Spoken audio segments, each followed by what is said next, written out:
నగర జీవిని వేధిస్తున్న నిద్రలేమి. పూర్తి వివరాలకు చదవండి రేపటి సాక్షి హైదరాబాద్ ఎడిషన్. నల్గొండలో సంక్షేమ హాస్టళ్ల పరిస్థితి దారుణంగా ఉంది. కనీస వసతులు లేక విద్యార్థులు తీవ్ర ఇబ్బందులు పడుతున్నారు. హాస్టల్లోని డోర్లు, కిటికీలు చెదలు పట్టి ముట్టుకుంటే కింద పడిపోతున్నాయి. సంక్షేమ హాస్టల్ విద్యార్థుల సమస్యలను పరిష్కరించేందుకు ఏటా నిధులు కేటాయిస్తున్నామని ప్రభుత్వం చెబుతోంది. కానీ విద్యార్థుల సమస్యలు మాత్రం తీరటం లేదు. ఇప్పటికైనా ప్రభుత్వం స్పందించి సదుపాయాలు కల్పించాలని విద్యార్థులు డిమాండ్ చేస్తున్నారు. మరింత సమాచారం మా ప్రతినిధి పాషం అశోక్ రెడ్డి అందిస్తారు.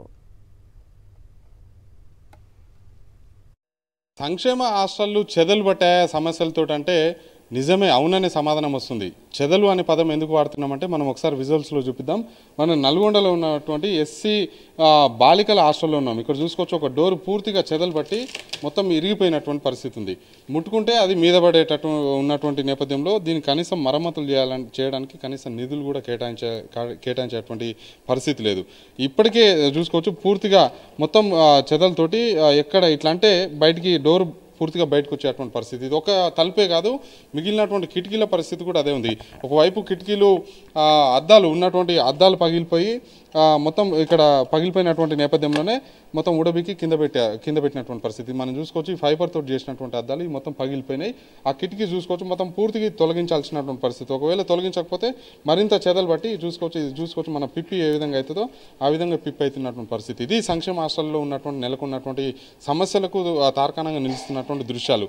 మరి ఈ స్థాయిలో సమస్యలు ఉన్నప్పటికీ కూడా కనీసం పట్టించుకోవాల్సినటువంటి అధికారులు కావచ్చు, ప్రభుత్వం కావచ్చు నిమ్మకు నీరెత్తినట్టు వ్యవహరిస్తుందని చెప్పుకోవచ్చు. ఎక్కడ చూసినా కూడా పగిలిపోయినటువంటి కిటికీ అద్దాలు, చెదలు పట్టినటువంటి దర్వాజాలు, మరోవైపు కిటికీలే కనిపిస్తున్నాయి. ఇక్కడ చూసుకోవచ్చు, ఈ స్థాయిలో పగిలిపోయినటువంటి పరిస్థితి ఉంది. ఇక్కడ చలికాలం, అసలే చలికాలం, దోమల కాలం కావడంతో కనీసం ఇక్కడ ఒక జాలి, దోమలు లోపలికి వెళ్లకుండా ఒక జాలి కూడా పెట్టినటువంటి పరిస్థితి కనిపిస్తుంది. బెడ్లు కూడా మొత్తం పాడైపోతే ఒక రూమ్లో స్టోర్ చేసినటువంటి దృశ్యాలే ఇక్కడ కనిపిస్తున్నటువంటి పరిస్థితి కనిపిస్తుంది.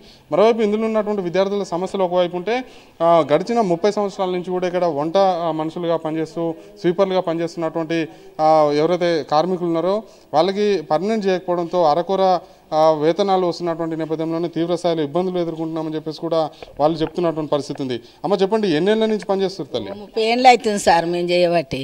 30 ఏళ్ళ సార్ మాకు పర్మనెంట్ ఏం కాలే. 150 రూపాయల జీతం కానించి చేస్తున్నాం.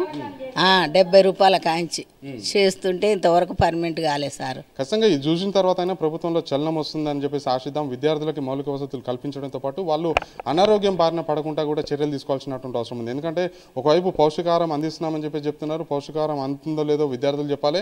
మరోవైపు కనీసం చలికాలం కావడంతో ఇక్కడ కిటికీలకి జాలీలు, అంటే దోమలు గారిస్తే వాళ్ళకి డెంగ్యూ, మలేరియా లాంటి వైరల్ ఫీవర్స్ కూడా వచ్చేటువంటి అవకాశం ఉన్నటువంటి నేపథ్యంలోనే జాలీలు కూడా ఏర్పాటు చేయాల్సినటువంటి అవసరం ఉంది. ఎక్కడైతే పగిలిపోయినటువంటి అద్దాలని ఆ పగిలిపోయినటువంటి అద్దాల స్థానంలో కొత్త అద్దాలని పెట్టాల్సినటువంటి అవసరం ఉంది. చెదలు ఉన్నటువంటి దర్వాజాలు, కిటికీల ప్రాంతంలో ఖచ్చితంగా మరమ్మతులు చేయాల్సినటువంటి అవసరం అయితే ఇక్కడ కనిపిస్తుంది.